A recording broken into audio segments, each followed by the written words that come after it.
The purpose of the day has been, could we look at different solutions for seeing our patients and outpatients who need to be seen in face-to-face care? What the pandemic has done, and as University Hospital Dorset, we've been focusing on emergency and urgent care responding to COVID-19. So our elective activity is either stalled or stopped in some cases.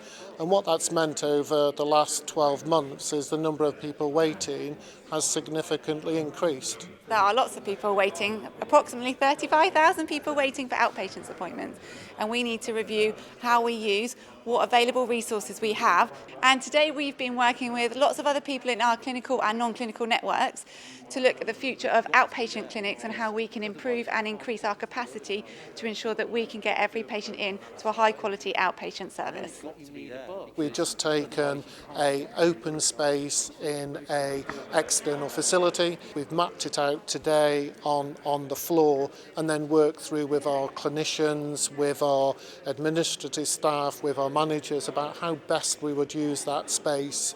There absolutely was no hierarchy in the room today. Everybody felt able to contribute and actually get to the end of the day recognising that there is something in what we talked about today that we need to progress and move forward. We want to catch people early. We want people diagnosed quickly and effectively for them and able for them to get on with their lives and to do the things that they enjoy. We don't want people sat at home worried, thinking they've been forgotten or not having the right treatment at the right time.